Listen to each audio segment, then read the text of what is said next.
Everybody. It is October and we have October, November, December, and then it's 2024. So hopefully, here's Jimmy. Hopefully, everybody is working on their uh, fourth quarter. Here he comes. Here he comes. There he is. Hi, Jimmy. Morning. Good morning. How are you? Amazing. I'm ready. Ready. Ready, ready. Me Yeah. too. We're ready. Um, I was just saying, happy fourth quarter, Yes. right? Yeah, New, happy new day, fourth new quarter. new day, new month, new quarter, new everything. Yeah, happiness, happiness. I don't know why the stats won't go where I want them to go. Anyway, I can go this way and you can go that way. So why can't?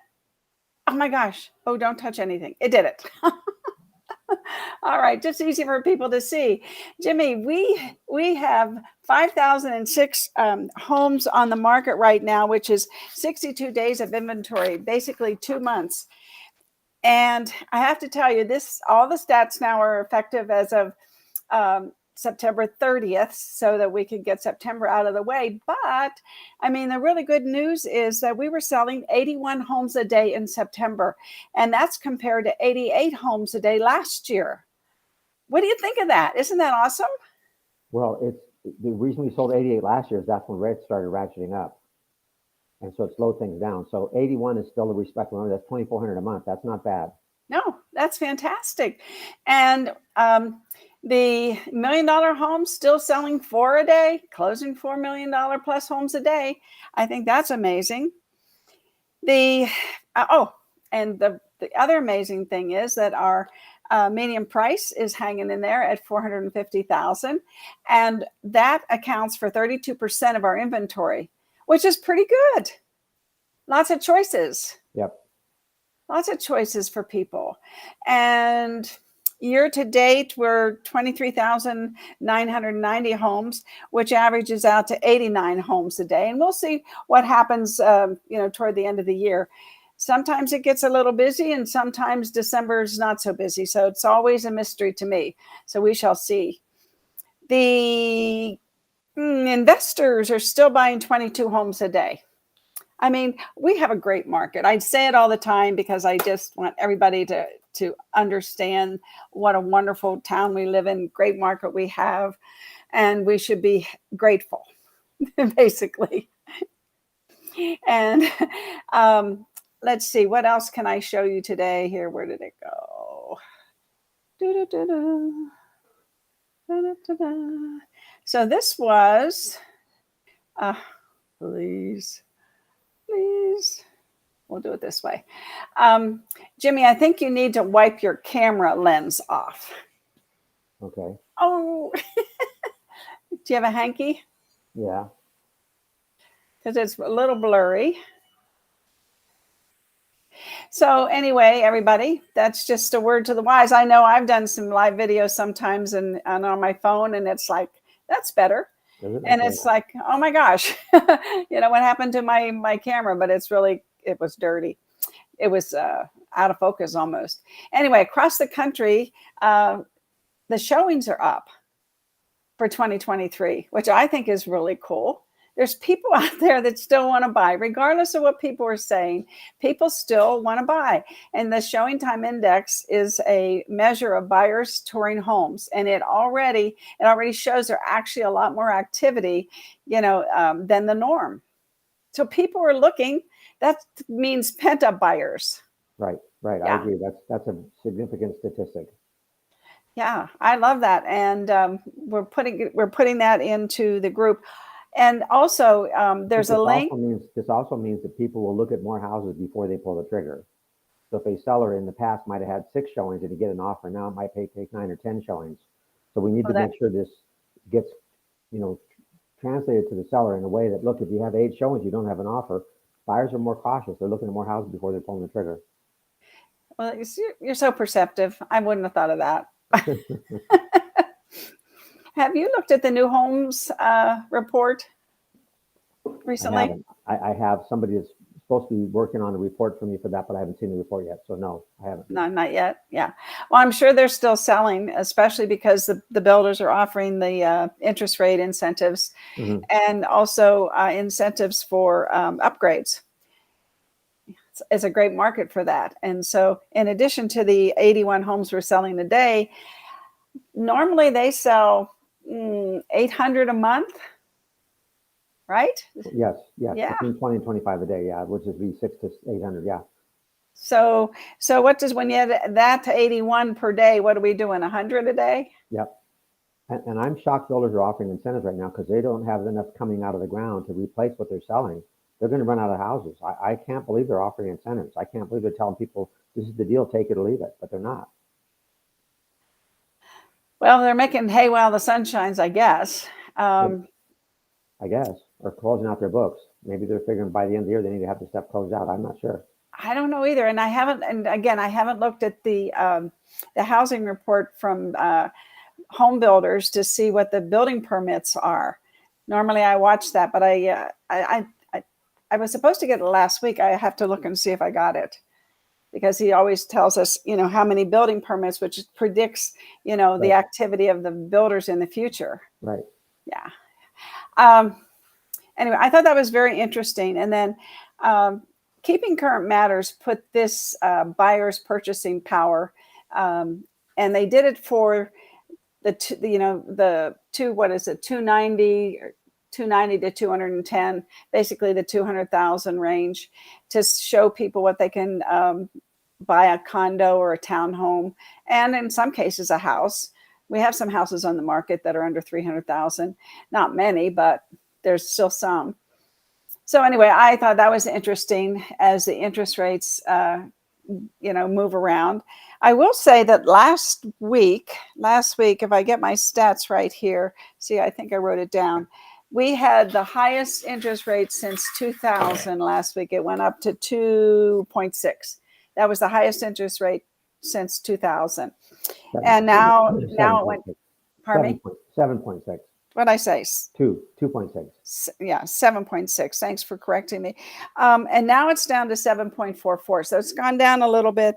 And now, it's funny because people are predicting, some are predicting it's going to go up to 8. Some are predicting, no, it's going to, start maintaining itself. So hopefully we can maintain like a 7 even would be good. 7%, you're paying $1,900 for a $300,000 home versus 28, which is, $3,000-$4,000 a year difference. Mm-hmm. Yeah. So anyway, hopefully it'll stick around 7. What do you think? I think 7's certainly realistic. I think it'll be lower than that. Really?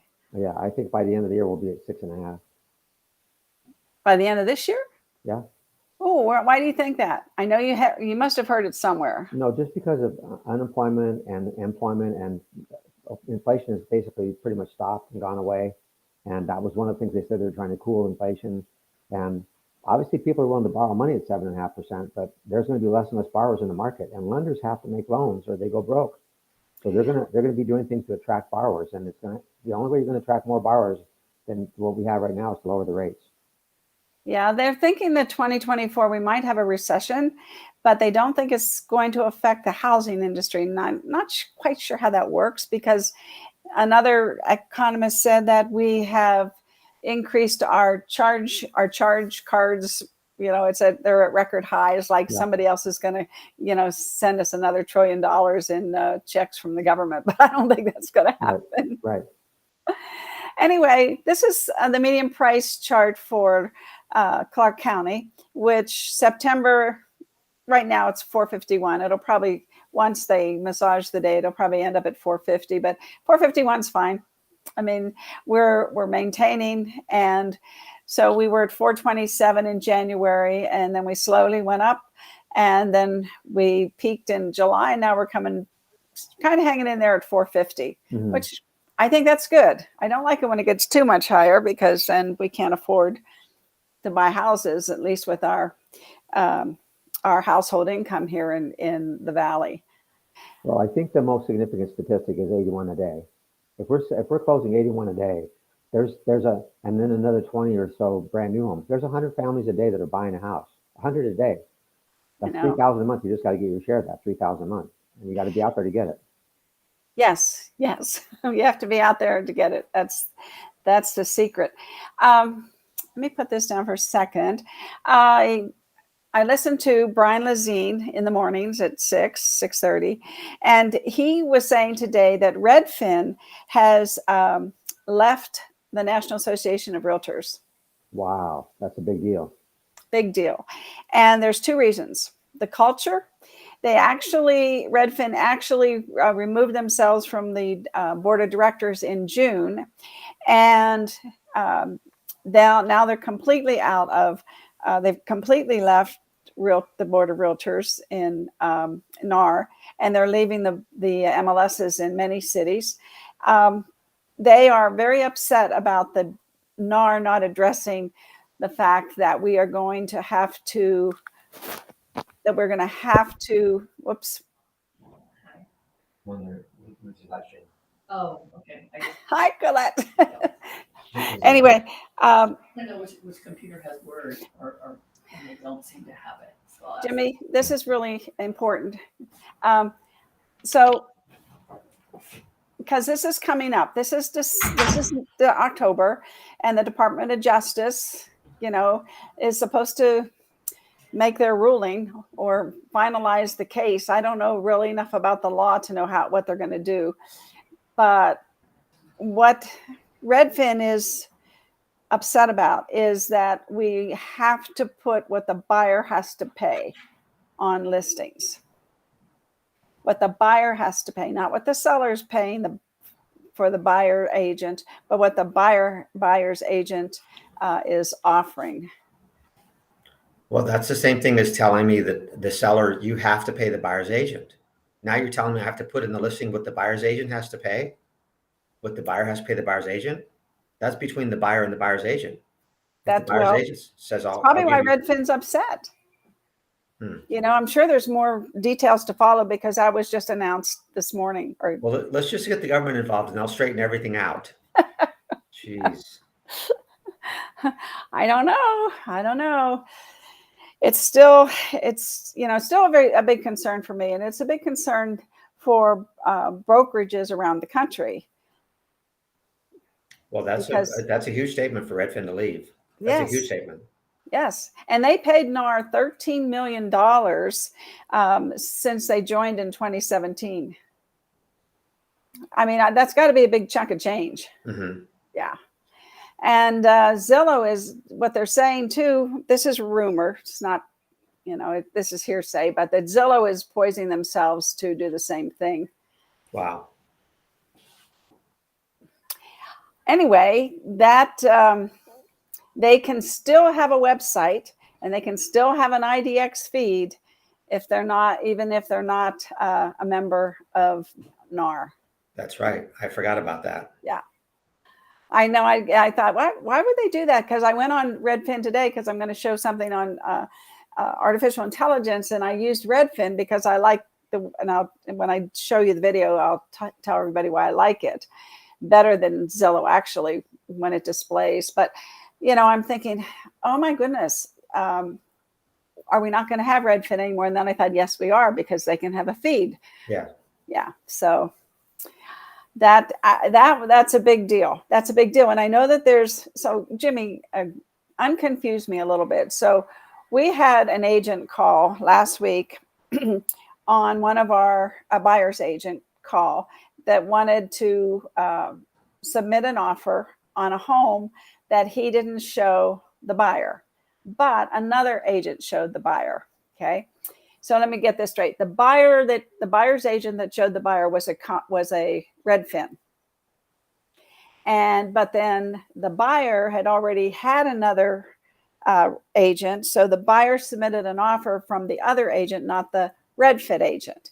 So I called the Redfin agent and said, I know you're the one that showed the property, but the buyer went with somebody else. And I just want to avoid any problems. And he says, no, it happens to us all the time. It's okay. So basically, if Redfin pulls out of NAR, can they not show homes anymore? No, they can still cooperate and get compensated. It's just MLS is an automatic offer of compensation. They would have to call before they showed it and say, look, I want to make sure what is the buyer broker co-op and whether I'm a member of NAR or not, are you still willing to pay me? So they can still show them, they can still get paid. The compensation is an agreement between brokers. It's unilateral under MLS. MLS, if it's in MLS and you're a member of MLS, you unilaterally, you're offered a commission of something, whatever it says in MLS. If you're not a member of the MLS, which is not the same as not being a realtor, if you're not a realtor and you're not a member of MLS, you call the listing broker before you show it. Say, if I show it and I write an offer, are you willing to cooperate with me and compensate me both? Because cooperation is required under the law, but compensation is not. Okay. So he would have to submit, and I checked on Transaction Desk. There is a commission for a non-MLS person to get paid. There is, it's you can be a non-MLS person getting paid, or you can request a commission to be paid by a for sale by owner. I think it's a form that can be used either way. Mm-hmm. But Compensation agreement, yeah. But yeah, that's going to become more prevalent. I agree.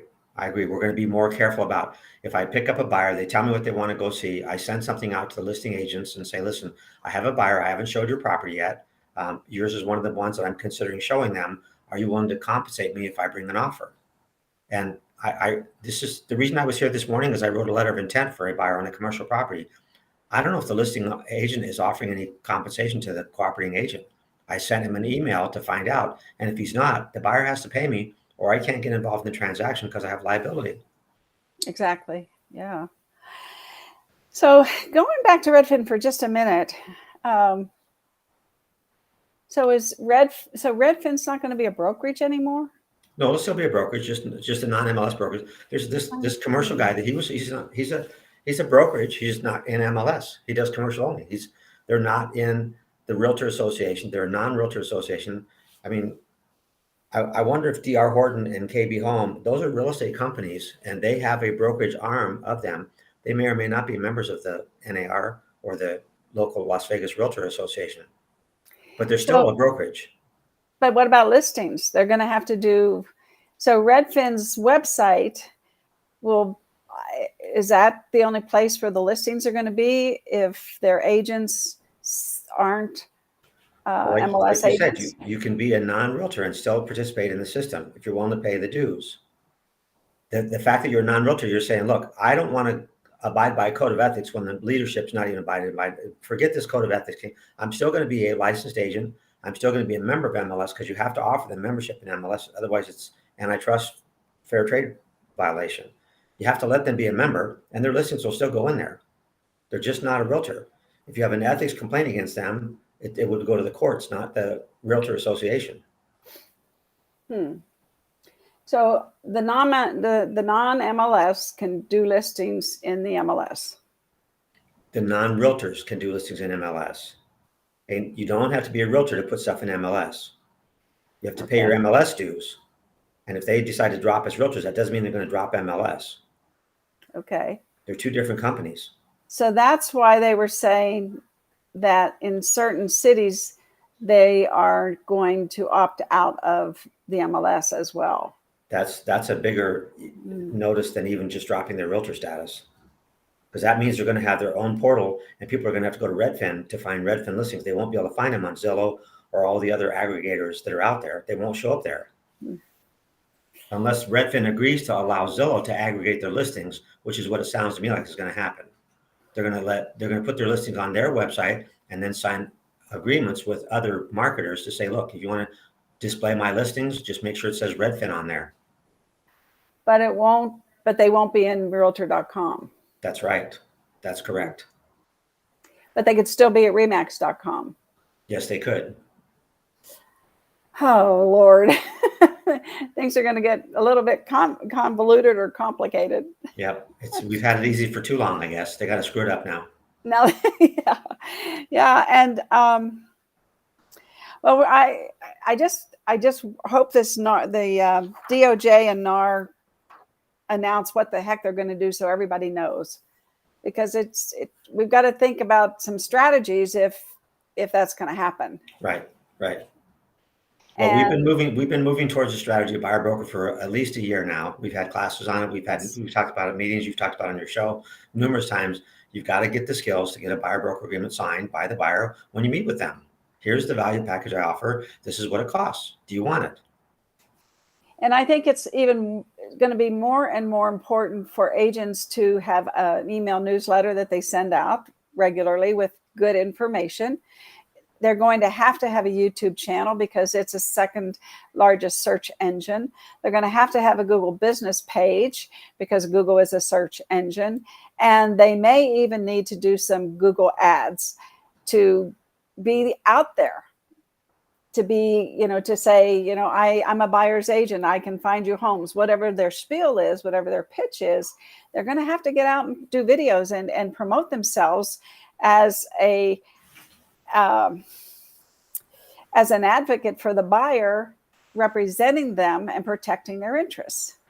Well, you always say plan, farm, database. Plan, farm, and farm is second and database is third. And when they're sending out this stuff, are they making sure they send it to their farm and to their database?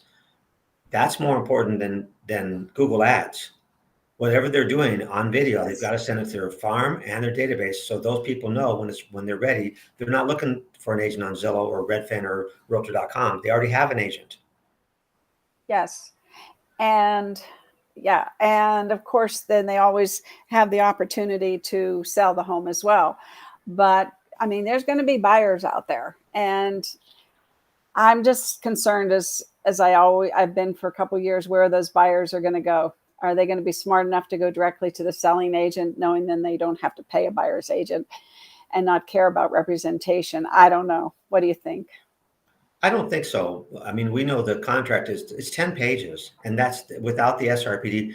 When they realize how many complications there can be on the path, that's what we have to start communicating. Here's the path to homeownership. Here's the steps. Here's where you could step in it. This is why you want it. People don't go to court without an attorney because they don't know how. Right. They buy a house once every 5, 10, 8 years, 12. They're terrible at it. I don't think they're going right. to. When I went to buy a car, I went to a car dealer. Yes. Good point. Makes me feel better. Life is going to go on. That's right. That's what I'm here for. Make you feel better. Make Ruthie feel better today.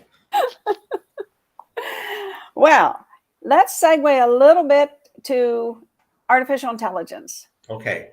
And how agents can do some videos. So now my big challenge is going to be getting this in the right order. I think I did. Okay. So this on the screen, let's see if there's a better way to do it. Maybe better. Or take me out. You can take me out. Okay, let me hide you. Will you still be able to watch it? I can watch until 10. Sandy's coming in at 10 with an offer. Oh, cool. Okay. Well, so you watch this and I'll muddle through it. Let's see here. I know. Okay. So everybody, the object is to get some marketing out there so that people know who you are in case they might want to buy real estate. So I created a little 1, 2, 3. Number one, I went to Redfin. And you'll see that I have my Snagit capture widget here. Snagit is a program that allows you to video your screen, video pictures, whatever you want to video. And I've used that throughout these next 5-6 minutes of demonstrating this. So I went to Redfin, and up here I put that I wanted a $20 million home. And this home came up for $23,500,000, and it's in the Summit. So I let's see if I can play this. No, yes, I love it when it works. I think I'm just there. So when I clicked on it, then it came up like this, and then I clicked on that picture, and this is what I was after, everybody. On Redfin, it comes up like this. And the importance of this is, unlike Zillow and unlike the MLS, I can go back there for a second and pause it.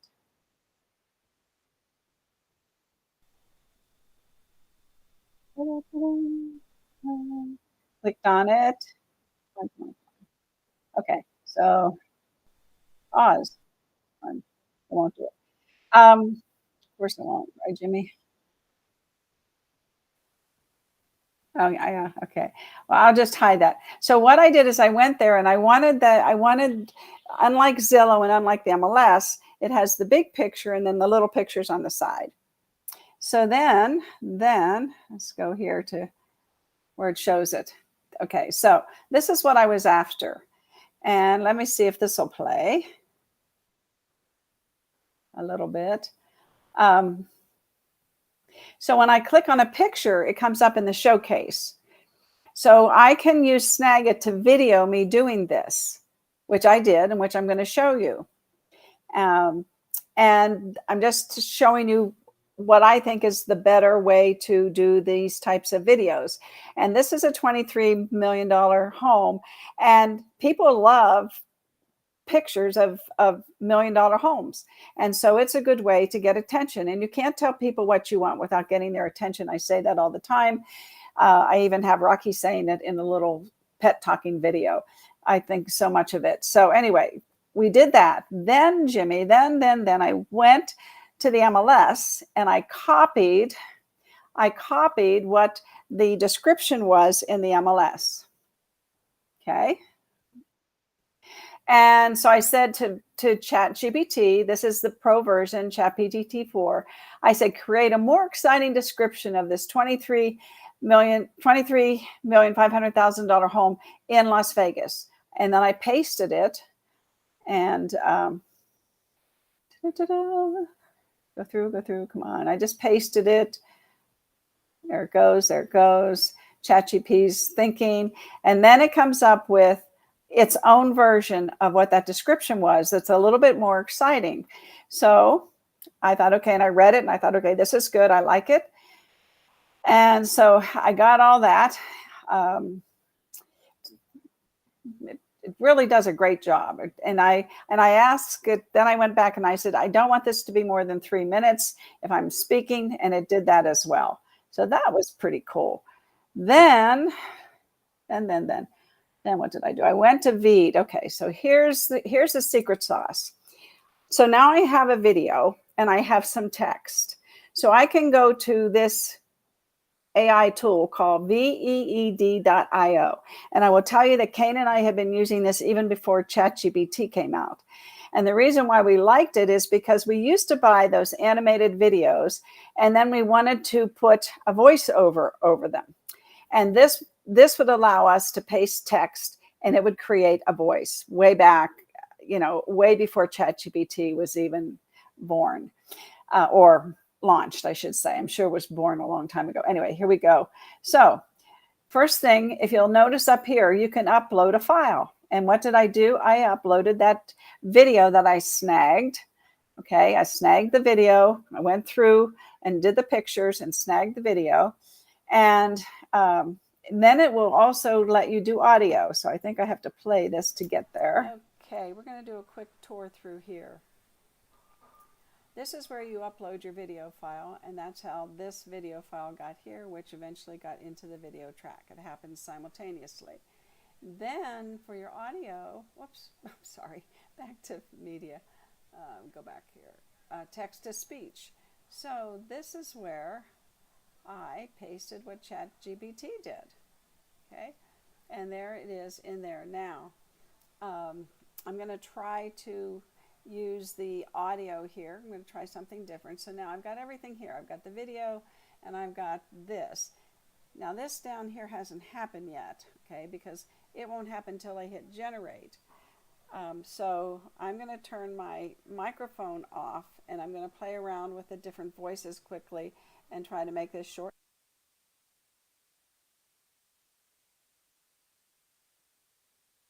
Step inside the epitome of extravagant luxury.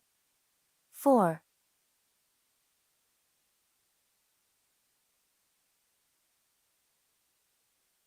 Step inside the epitome of extravagant luxury. 4. Step inside the epitome of extravagant luxury. 4.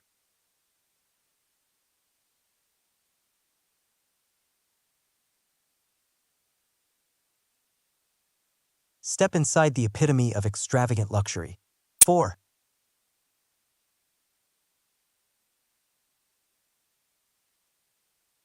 Step inside the epitome of So I'm back. So you can see that you can play around with the different voices and determine which voice you like the best. And that's what I did. And then once you do that and you click generate, then it will generate the voice that goes with the picture. Okay. And it's that easy. Now, first of all, you have to find a property. I went to Redfin. I'll tell you why. I like the way Redfin displays the pictures to the side in addition to whatever I click over here is going to appear in the big box. Now, when I did the step I didn't do, which takes about 10 or 15 minutes, is I didn't do to align with what she was saying. So she'll be talking here about the bathroom, but it has, so you have to do that. Anyway, I'm going to get out of here because I've gone over 3 minutes. So Jimmy, did you understand what I was saying? Yeah.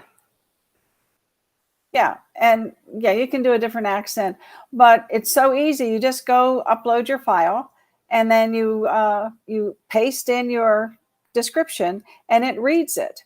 So let me hide this and see if I have the actual one.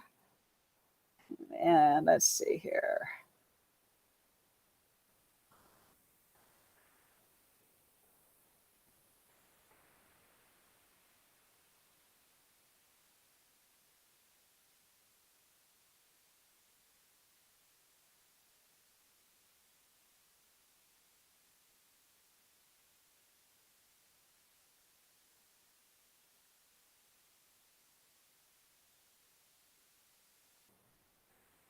So that's the video, and then I added the audio. Let me see if I can get the audio file.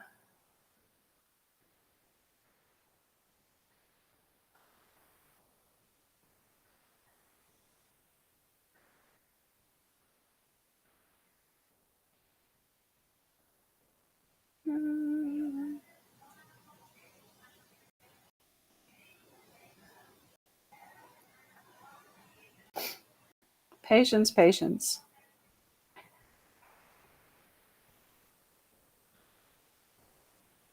Let's see if this will play.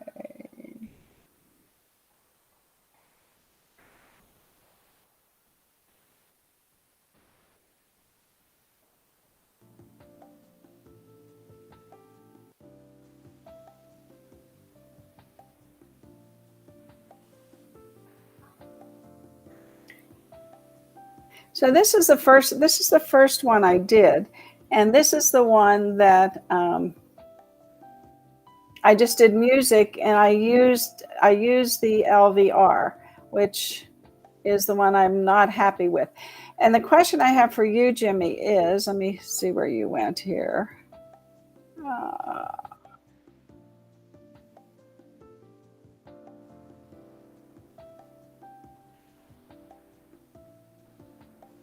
So then when you take the v.io and you overlay with the voice, the music can be in the background as well. And you can lower the voice, you can lower the music so that the voice is more prominent, but you have that little vibe in the back. Right. It's nice. Yeah. And let me stop that one and go back here and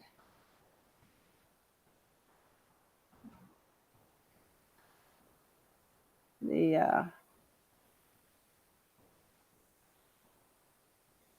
audio on this one isn't playing, of course. Don't know why. So anyway, all of this took me probably 20 minutes.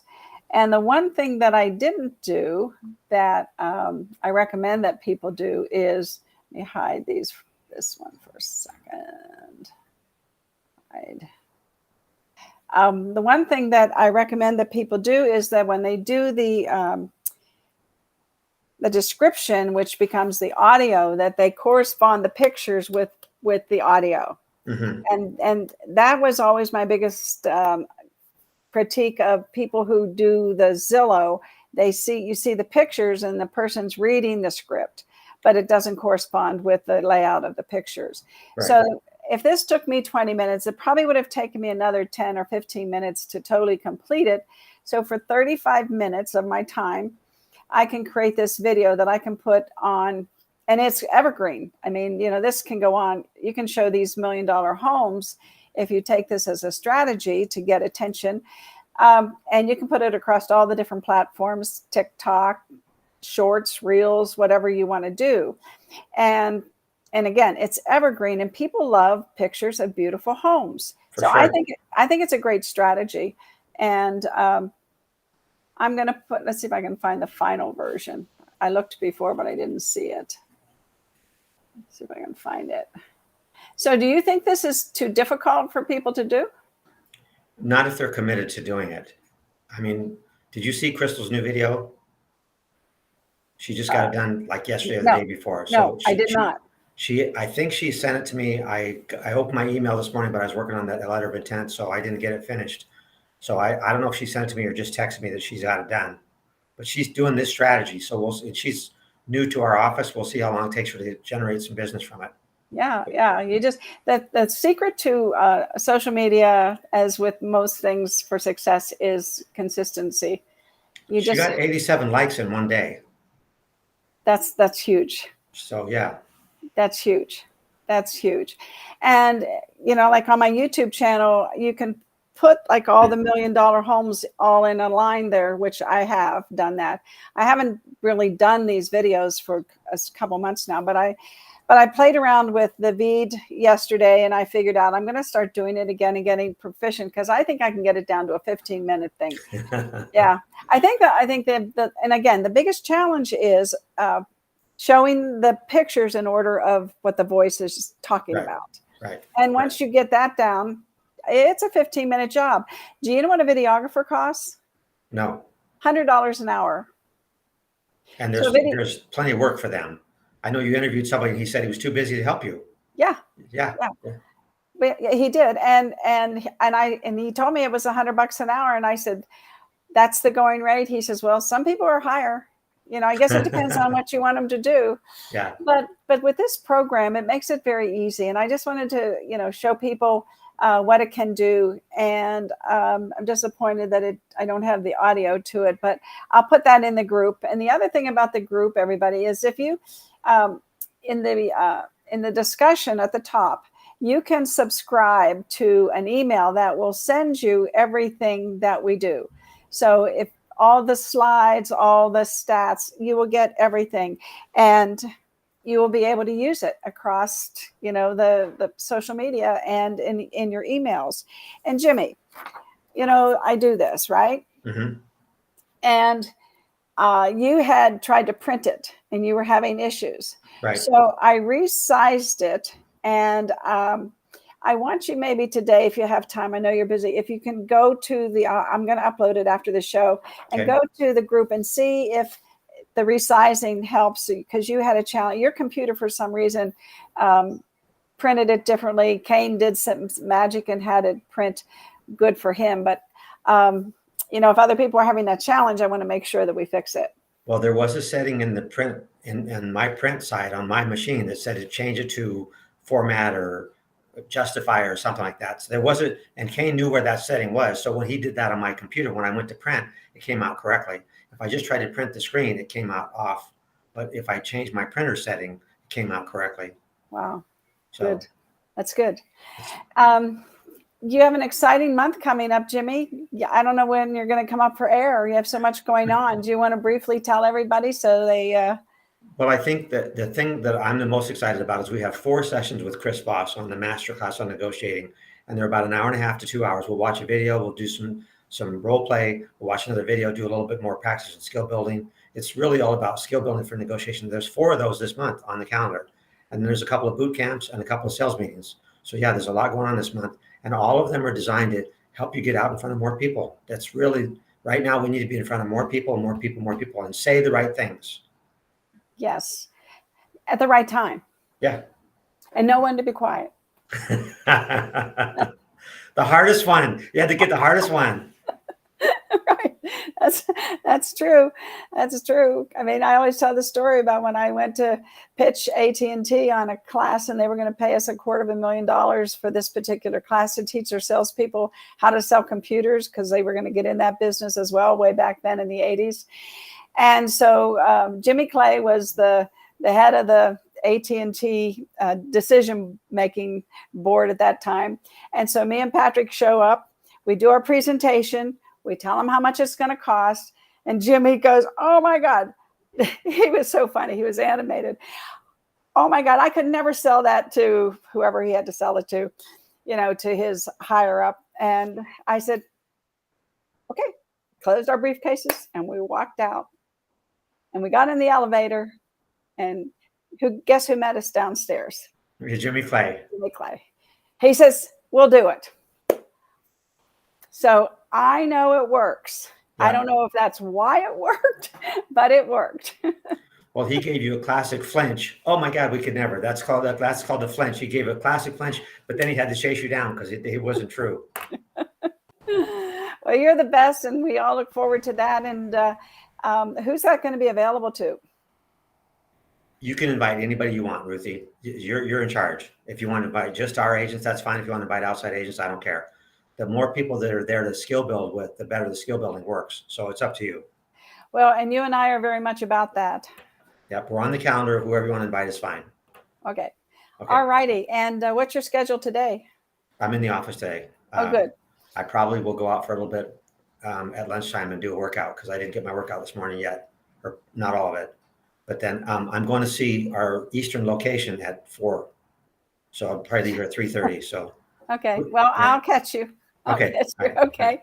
Bye, everybody. We love you. Thank you for listening. And I will post this in the group and with all the slides. And if you sign up for my email, you automatically get them. You don't have to go get them. It'll come